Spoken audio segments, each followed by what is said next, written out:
teeth, claws, muscles, and bad attitudes, we sure do love our badass monsters here at Dangerville. Godzilla vs. Kong, the movie, had its supply of gnarly kaiju and creepy creatures.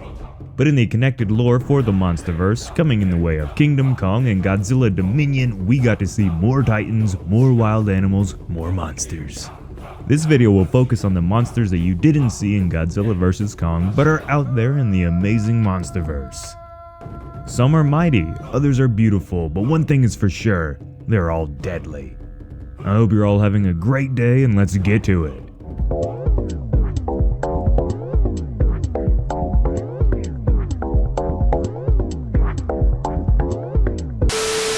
Kingdom Kong.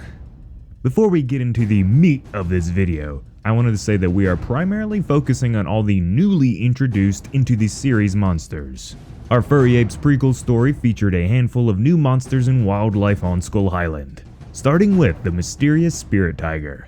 Now, this isn't the first time we've heard of Skull Island's elusive great white tiger, but it is the first official time that we got to see this beautiful animal. Now officially shown as white in color with black stripes, the tiger was very much like its cousins around the planet, but the growth of antlers and the strange glow that came from its body breaks all biological norms. In Kingdom Kong, the white tiger or Icarus tiger was first seen through the scope of a rifle. From here, it didn't take long for the beast to recognize that it was being watched and quickly disappeared. In seconds, the tiger was able to get right on top of the soldiers traversing the harsh terrains of Skull Island. Luckily for these guys though, Kong was quick to intervene and for some reason killed the spirit tiger, though the beast was no harm to him. The exact reason for this is unknown, but there are words in the comic that state how maybe Kong is not helping the island's natural balance but actually hurting it.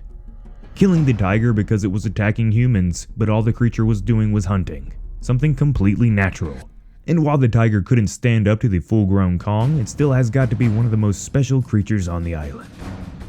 Its ability to look angelic is still a mystery to all, and the psychedelic effects it gives to humans as it approaches them is very unique to the tiger. As we approach Kong's enemy in this story, let's first talk about the minions to Camazotz, these lesser bat-dragon hybrid creatures. Not much is said about these animals. All we do know is that they follow the orders of Camazotz and that their swarm can bring the world to its knees if not stopped. Due to their close connection with Camazotz, it's likely that these are the monster's offspring or at the very least others of its kind. Even though they don't exactly resemble the giant bat, looking more like a cross between Camazotz and some reptilian creature. Just like how a queen ant looks drastically larger and different than her workers, the same general concept likely applies to Camazotz and these lesser beasts. A lot of viewers of Godzilla vs. Kong may not know about the monster who attacked and was more or less the cause for Skull Island to be consumed by storms. Camazotz is a Lord of Darkness and was very close to taking Kong's place in challenging Godzilla for the title of Titan Alpha. When you look at the beast and all it was capable of, you can see how it was such a threat to Kong, and if not for the help of Monarch jet fighters, the fate of Kong would have been unknown. Giant wings, hundreds of minions, a sonic screech loud enough to burst Titan eardrums, and the ability to change the atmosphere around itself. Camazotz in a way was like Ghidorah. Luckily, this 300-foot bat was pummeled by Kong and thrown back to where it came from to hopefully never be seen again.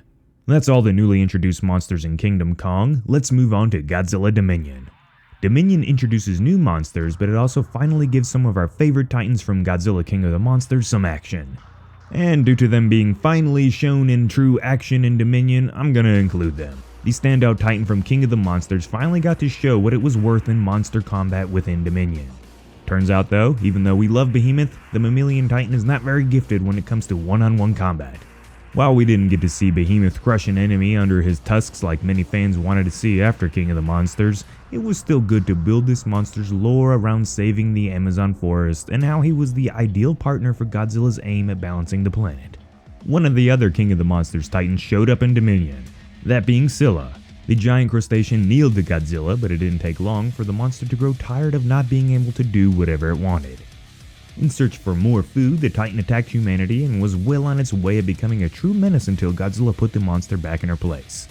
Maybe we'll get another legendary comic story that gives more lore on the Titans, but for now let's move on to the brand new monsters you didn't see in Godzilla vs. Kong. Savage Fish.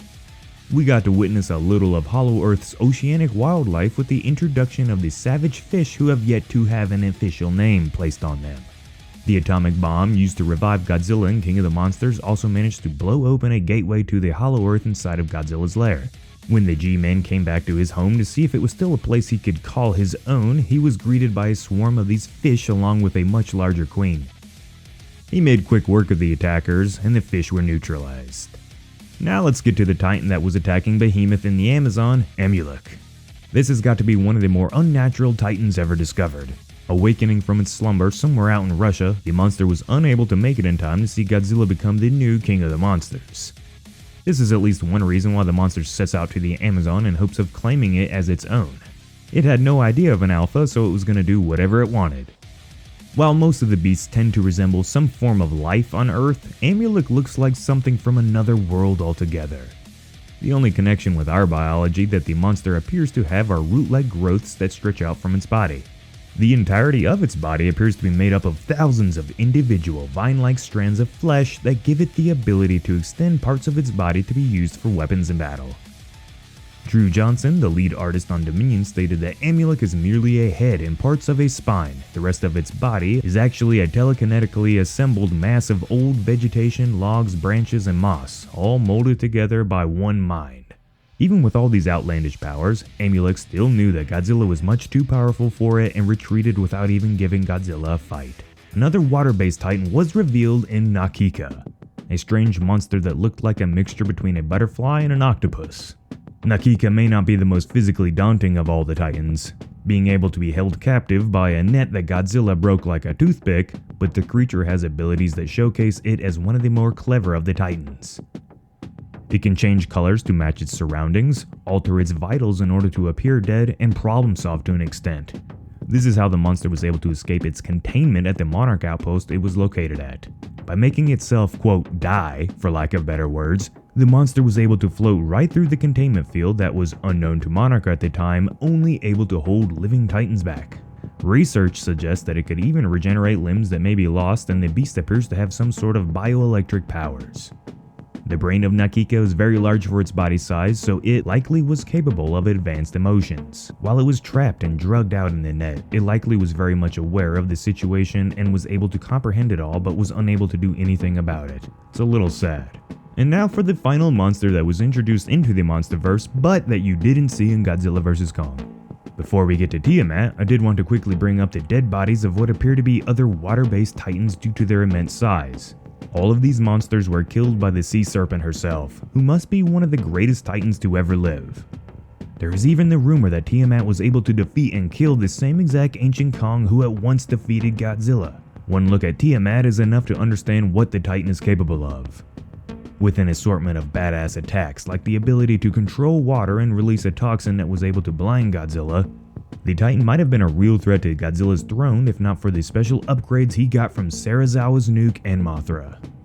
After a long and vicious battle, Godzilla was able to throw Tiamat on land, and once this happened, he had gained the advantage, and she eventually accepted her defeat and left the lair for Godzilla to now control. And that concludes our list of all monsters you didn't see in Godzilla vs. Kong, but were revealed in the supplementary content surrounding the film's release.